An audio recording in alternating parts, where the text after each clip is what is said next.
Mid day news express నేను మీ రాణి నాయుడు. ఈ రోజు ఇప్పటివరకు ఉన్న అప్డేట్స్ ఏంటో ఈ బులెటిన్ లో చూద్దాం. సింగయ్య తన వాహనం కింద పడిన విషయం తెలిసి మాజీ సీఎం జగన్ కారు ఆపలేదని హోంమంత్రి అనిత ఆరోపించారు. కారు ఆపి సింగయ్యను ఆసుపత్రికి తీసుకువెళ్లి ఉంటే బతికేవారేమోనని పేర్కొన్నారు. కారు కింద పడి నలిగిన వ్యక్తిని ముళ్ల పొదల్లోకి ఈడ్చి పారేస్తారా? మనిషి చనిపోయాడని గుర్తించకుండా చనిపోయింది మా కార్యకర్తేగా అంటారా? ఇదేనా మానవత్వం?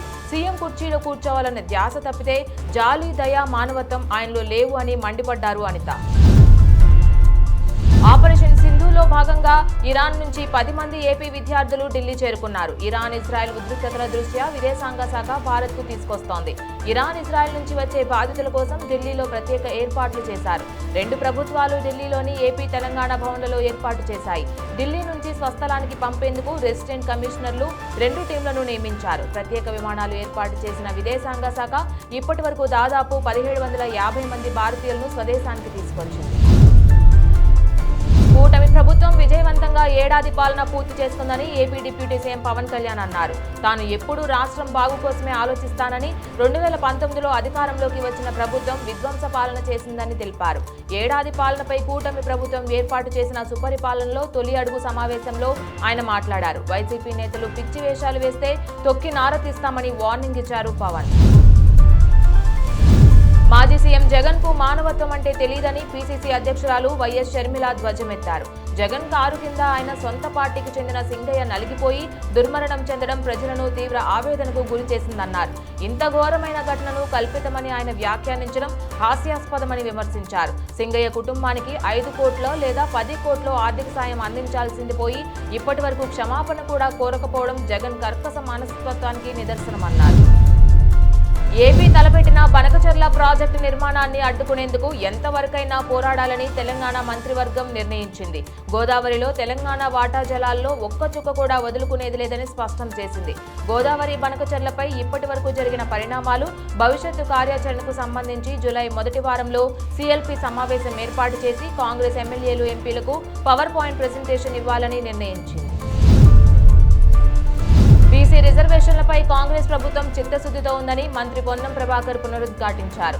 బీసీలకు మద్దతు గురించి ఎమ్మెల్సీ కవితతో బీసీ నేత, రాజ్యసభ సభ్యుడు ఆర్ కృష్ణయ్య మాట్లాడడం సమంజసం కాదన్నారు.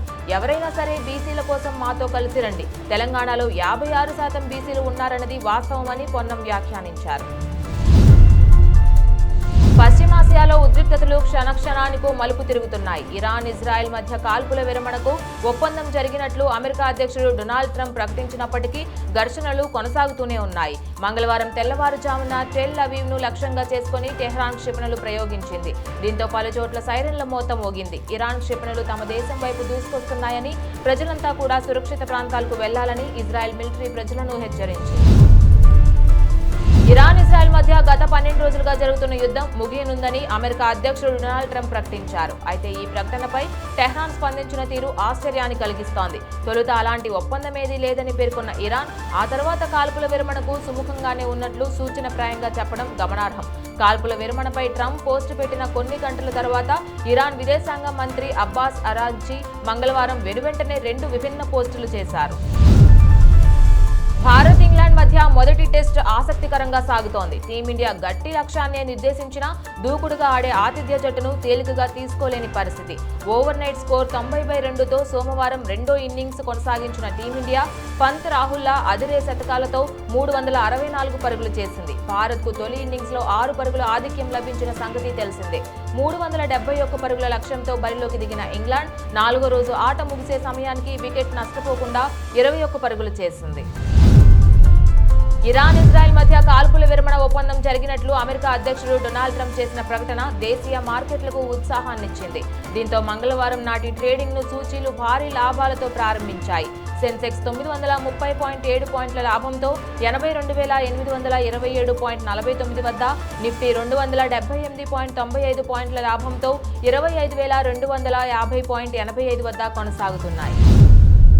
ఇవి ఇప్పటి వరకు ఉన్న అప్డేట్స్. ఇక మరిన్ని అప్డేట్స్ కోసం stay tune to Politicos media. Please subscribe to the channel and download the Politicos app from the links in the description.